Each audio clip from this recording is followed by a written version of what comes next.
La jeune rétaise Ninon Fougerie, âgée de 30 ans, est atteinte d'insuffisance rénale terminale, une maladie des reins d'évolution silencieuse. La fonction de filtration des reins se détériore et peut évoluer vers un stade terminal, nécessitant la mise en place d'un traitement de suppléance par dialyse ou transplantation rénale. Pour schématiser, les reins perdent de façon durable et irréversible leur capacité à filtrer correctement le sang dans l'organisme. Alors avant son départ pour l'hôpital, Hilde Reteve est allée à la rencontre de cette famille unie afin d'évoquer cette maladie qui nécessitera une transplantation d'un rein qui sera donnée donc par le papa Dominique.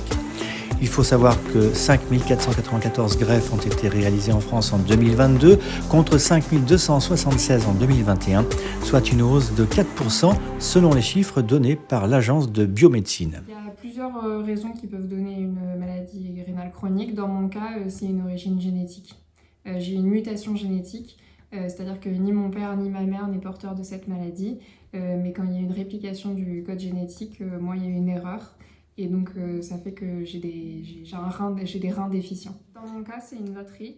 Et par contre, c'est une maladie que je peux transmettre. C'est un gène dominant. Donc si jamais j'avais des enfants de manière naturelle, il y a 50% de chances que mes descendants portent la même maladie. J'ai jamais eu de problème de santé avant. J'étais quelqu'un de très dynamique, sportif, qui faisait attention à sa santé. Je continue mon activité professionnelle, mais de manière réduite. De manière personnelle, dans mes loisirs, je faisais beaucoup de randonnées par exemple. C'est quelque chose que j'ai dû abandonner pour le moment parce que j'ai pas l'énergie et que j'ai médicalement pas le droit de faire du sport. Mais c'est quelque chose que la transplantation devrait changer et je devrais retrouver toutes ces activités que j'aime d'ici 2 à 3 mois. Hilde Reteve, l'actualité rétaise. Ça s'est passé un petit peu comme un accident, hein, quelque chose de très brutal avec des dommages qui étaient donc irréversibles. Et bien sûr, moi, ce que j'ai essayé de faire dans un premier temps, à travers toute la littérature qu'on peut trouver sur Internet et puis la communication que faisait Ninon, c'est d'avoir une évaluation de la situation pour voir quelles étaient les possibilités. Et donc, bien sûr, relativement rapidement, nous avons compris que la seule solution, ce serait la greffe, et qu'une greffe à partir d'un donneur vivant, c'était quelque chose qui était de bien meilleure qualité qu'à partir d'un greffon de personnes décédées. Donc à partir de là, nous nous sommes assez vite resserrés au niveau de la famille, des 4 membres de la famille, et puis donc on a tout de suite décidé d'évaluer qui pouvait être donneur d'un rein. Et donc nous étions avec Valentin les 2 donneurs potentiels, voilà.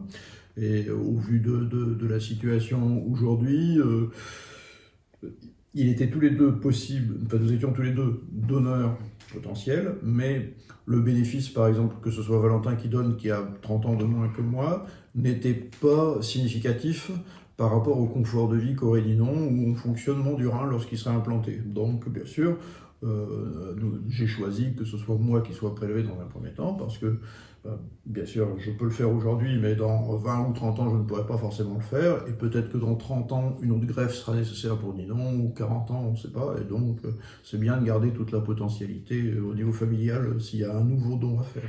Vivre avec un seul rein, c'est tout à fait possible. Bon, déjà, naturellement, il y a des gens qui naissent avec un seul rein, bon, qui, bien sûr, est plus important que lorsqu'on a 2 reins, mais après, lorsque on est prélevé d'un rein, soit pour une raison médicale autre comme un cancer, ça arrive, ou bien pour faire un don, si c'est pour faire un don et que l'on est dans de bonnes conditions au départ, après, au bout de à peu près de 2 mois à 3 mois, on retrouve absolument toutes les conditions de vie que nous avions avant, quoi. Donc c'était un choix qui n'était pas difficile à prendre pour vous?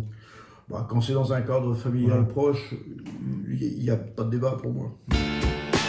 Les reportages d'Hilde Reteve. La première chose, ça a été de soutenir émotionnellement, psychologiquement, ma sœur, mes parents, leur montrer qu'on pouvait aussi tourner ça de manière positive et en faire quelque chose. Je pense que c'est très important quand on traverse des épreuves difficiles D'être solidaire, d'être soudé. D'être soudé et puis de tourner quelque chose, de tourner tous les événements de manière positive, quoi. On peut, bien sûr qu'il y a des difficultés dans la vie, mais on peut toujours y trouver des sources d'inspiration. Et puis ensuite, ça a été de me porter candidat pour la greffe, de passer les différents tests, etc. Et puis, depuis qu'on a une feuille de route un peu plus claire sur ce qui va se passer quand va avoir lieu la greffe, j'ai voulu qu'on communique, qu'on sensibilise autour de ce que sont les maladies rénales et de les difficultés qu'il y a autour de ce qui peut changer, et de sensibiliser également aux dons d'organes, parce que c'est des sujets que moi j'ai appris à connaître à travers cette expérience-là, et c'est pour ça que c'est important d'en parler. Je pense que ce qui est le plus important à dire, c'est qu'il faut en parler. On peut faire du don d'organes vivants, on peut faire du don d'organes morts. Et moi, l'une des choses les plus pratiques que je trouve qui est accessible à tout le monde, c'est déjà d'exprimer sa volonté sur le don d'organes morts, parce que ça peut sauver des vies. Quand vous mourrez, vous pouvez donner votre organe et sauver des vies. Et aujourd'hui, il y a quand même des taux de refus qui sont encore relativement élevés en France. Et souvent, c'est parce que les volontés n'ont pas été exprimées ou sont inconnues, parce que c'est des accidents, donc c'est des choses qui ne sont pas préparées. Quand on a 30 ans, on ne pense pas forcément à parler de ses volontés lors de sa mort sur le devenir de ses organes, hein, c'est tout. En France, il y a des taux de refus de la famille au don d'organes qui sont encore relativement élevés, 35%, alors qu'en Espagne on est à 15%. Donc il y a toute une éducation aussi à faire autour de ça.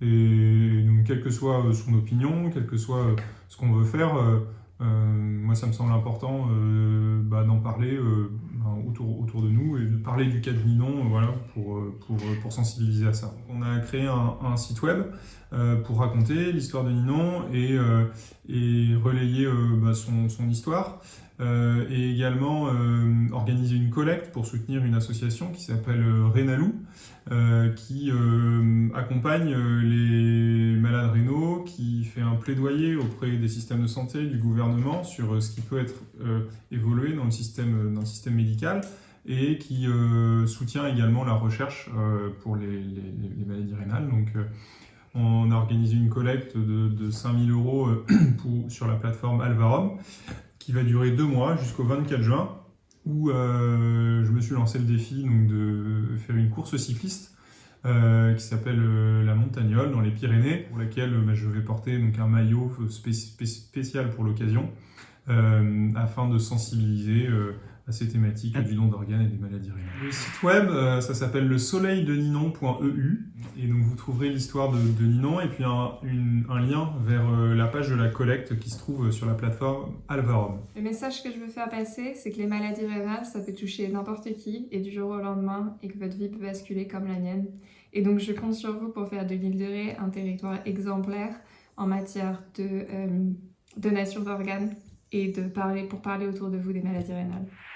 Donc l'opération aura lieu le 10 mai 2023 au CHU de Nantes, et vous pourrez bientôt, après l'opération, voir mon père vous donner son témoignage de ce que c'est de donner un rein de son vivant. Et moi, je pourrai également vous donner mon témoignage, comme je viendrai passer ma convalescence sur l'île de Ré.